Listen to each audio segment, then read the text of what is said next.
as you get a look inside Lambeau Field in Green Bay, Wisconsin. Welcome again, one and all. Thanks for tuning in. I'm Brandon Gaudin alongside Charles Davis. And yes, the storyline here, the weather, snow, and more of it expected as this game continues. So how will that impact how this one goes? Can these teams ignore the distraction and the strangeness of playing in a snow game, because it actually affects the crowd as well. That big roar you get is often muffled when there's a snow game. And the second part, what's the footwear you got on? Does that fit the turf you're playing on? And how will it handle as things get a little bit slick?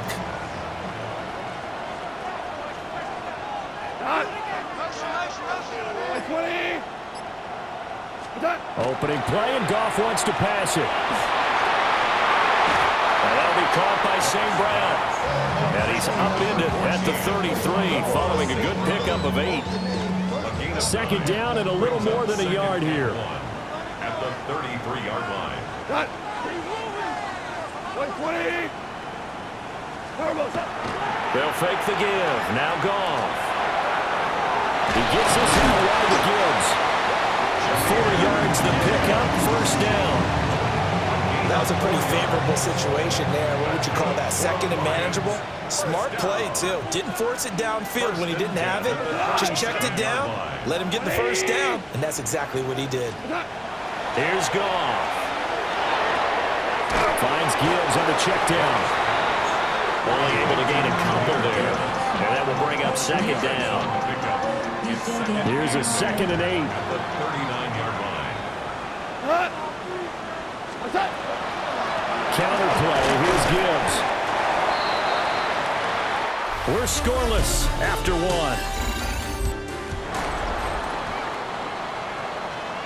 1. The Lions with the football here to begin the second quarter, as they've got it with a 3rd down coming up.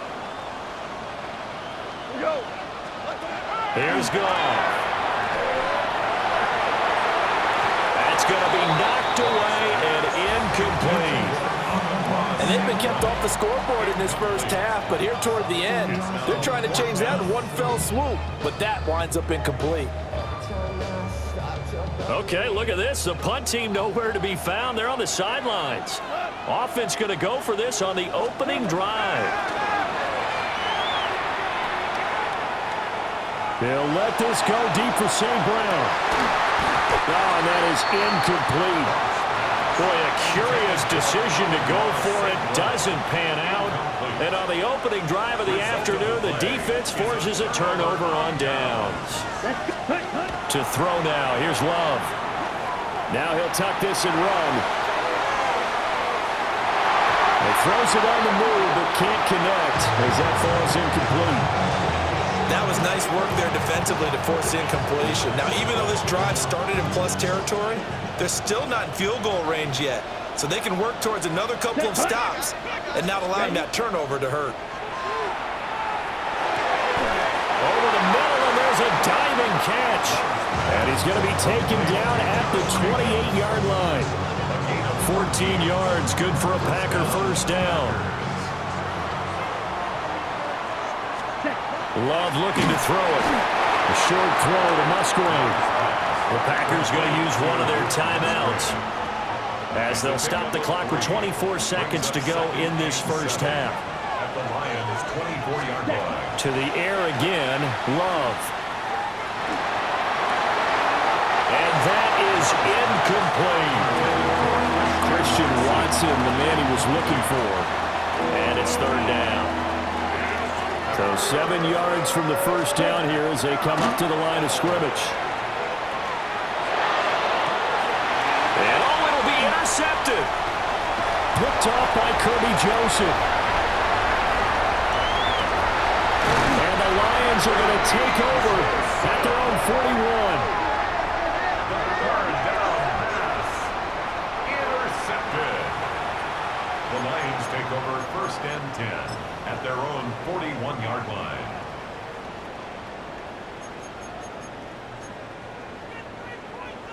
The Lions offense ready to kick off their next drive. And maybe a chance for a quick completion and then a long field goal try. We'll see. He'll let this go deep for St. Brown. It's caught inside the 25. They'll get this one down near the 20-yard line, just shy of the 20. So all zeros and just like that, on we head to half number 2. Welcome back. Halftime over. We are ready for quarter number 3. Alongside Charles Davis, I'm Brandon Gaudin. Not too many breaks ahead according to the radar. More snow on the horizon as we are back underway in half number 2. And he brings us out past the 20 to the 24. The Packers offense here coming back out for their second drive. And, Charles, we've seen almost 3 full quarters now, and neither offense can really get it going. Neither has hit the end zone, and neither side seemingly can make that big play. But the game hasn't been devoid of action because these two defenses, they've taken over and they've slugged it out. But I think you're exactly right. We're at that stage of the game now where one of these offenses, if they make a big play, that could be the difference. Right, set. Love now. And the defense has it covered. It's intercepted. It's Brian Branch with it. And they're going to set up shop at the 27-yard line. Intercepted. The Lions take over first and 10 at the 27-yard line.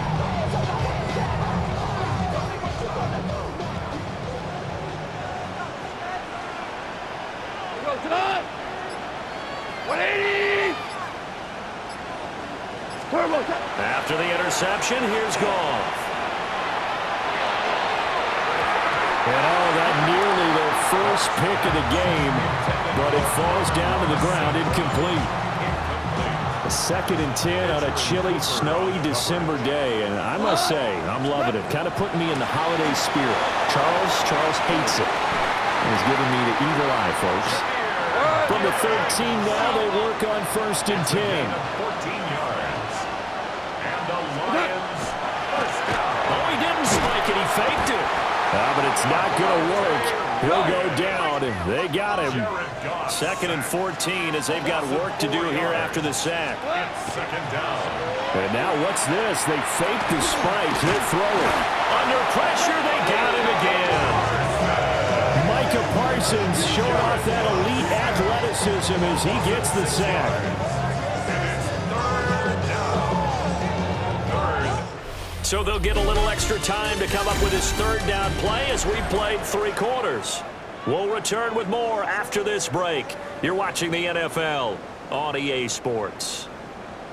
Well, the elements, the crowd, the situation, this is NFL football at its best. Here's 3rd down. Oh, look at this. It's intercepted. Picked off by Nate Hobbs. And the Packers will take over here just shy of the 30. Well, we say it often, Charles, but not all interceptions are created equally, and that is a big one here in a tie ball game in the 4th quarter. And, Brandon, when games are this close, it usually comes down to the team making the fewest mistakes, and that was one of our mantras back at Tennessee. Coach Moore used to say all the time, the team making the fewest mistakes will win. You've got to cut those down to give yourself an opportunity.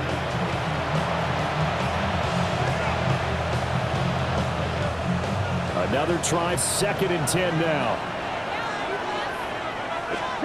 Love looking to throw it. He's going to take another shot here. And that's caught inside the 30. And he's going to be ridden out of bounds down inside the 25. Now that is the 2-minute drill, and it's very best. Get the completion, get a big chunk of yardage, and then get out of bounds to save those timeouts. You cannot do it any better than that. It's incomplete. Took a shot, couldn't connect. These are the spots, this stage of the game, where it pays to have speed on the perimeter, doesn't it? It certainly does, and in the 2nd quarter, he may very well run by him, but in this situation, I know as a defender, I'm loosening up a couple of extra steps that allowed him to run with him stride for stride.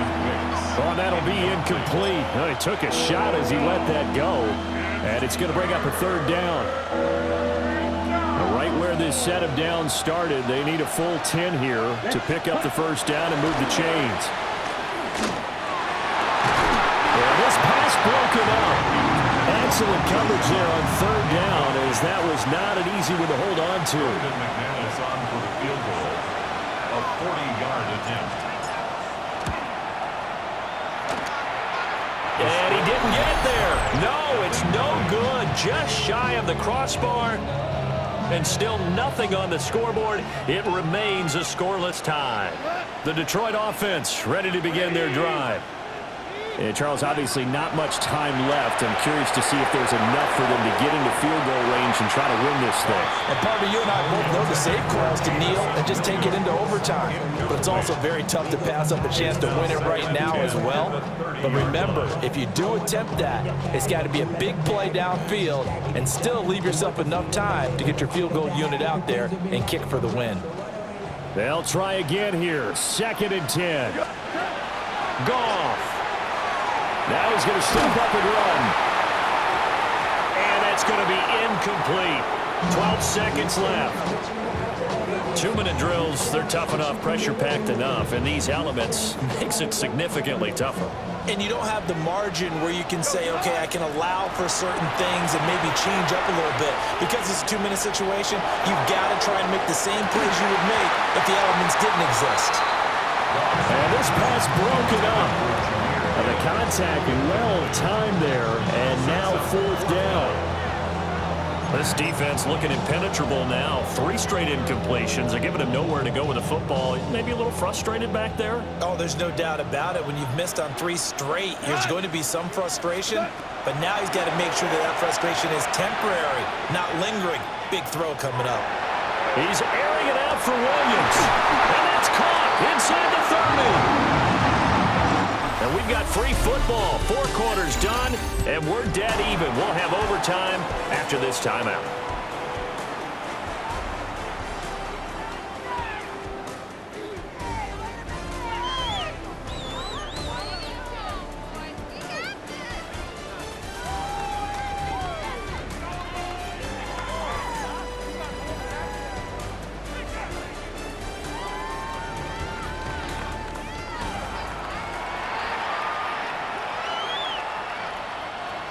McManus to kick off for The conditions only going to get worse as we get back to football here to start this overtime.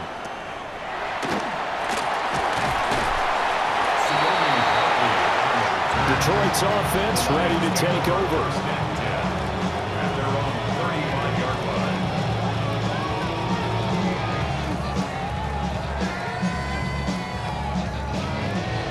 So good starting field position for him here as they come up 1st and 10 at their 35-yard line. He's airing it out for Williams. Oh, and it's intercepted. And the Packers will take over here at their own 14-yard line.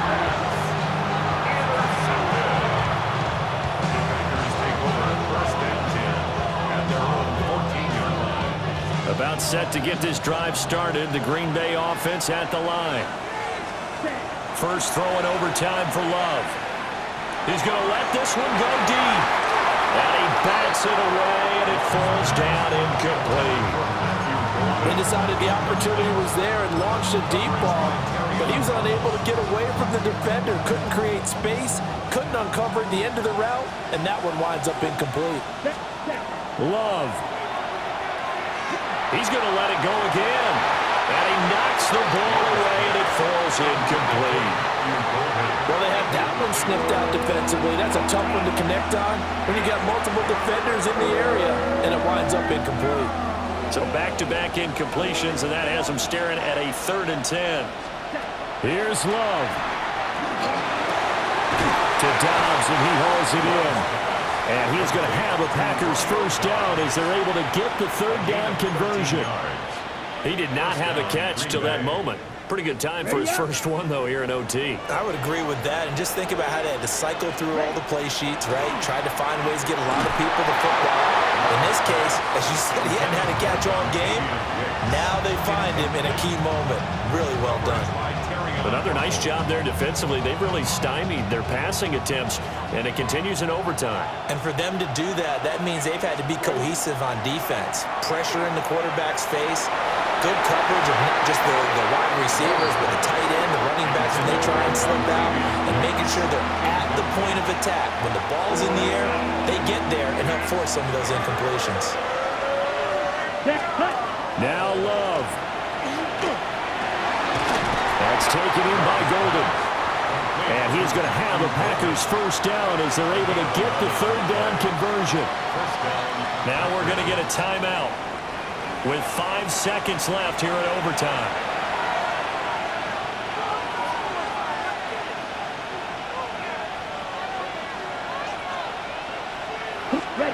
Now Love. Oh, it's intercepted. Picked up by DJ Reed. And the Lions are going to take possession here at their own 47-yard line.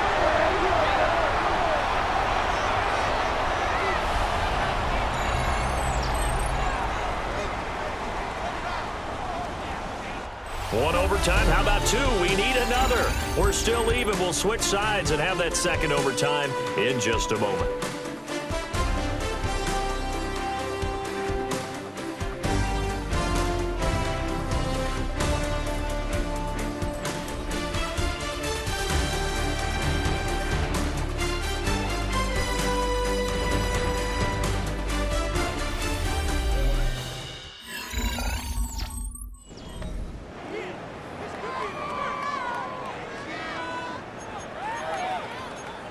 The Lions offense ready to kick off their next drive. Well, this is a pretty rare situation here, Charles. You get into overtime, neither team coming through with even a field goal on their first drive. So now, sudden death with the time remaining. Next score wins. And now I would say that going at it might be a little bit easier for both teams now because they've eased into overtime. This is caught inside the 15. Just straight money right there. The biggest drive of the game, a chance to win it in overtime. If they've been saving that play, they sure pulled it out at the right time. A huge turn of events there. First and 10 at the 11-yard line.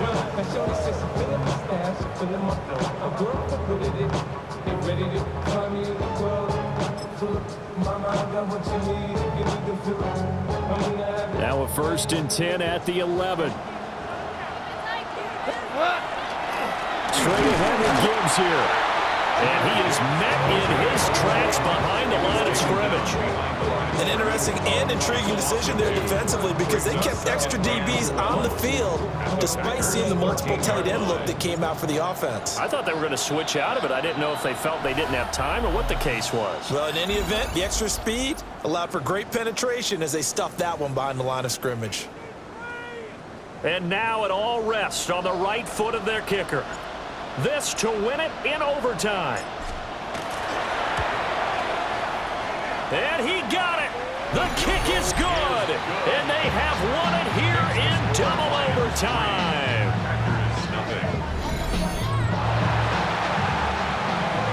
The storyline of this one, Charles, no doubt the number 0, Zilch, nada.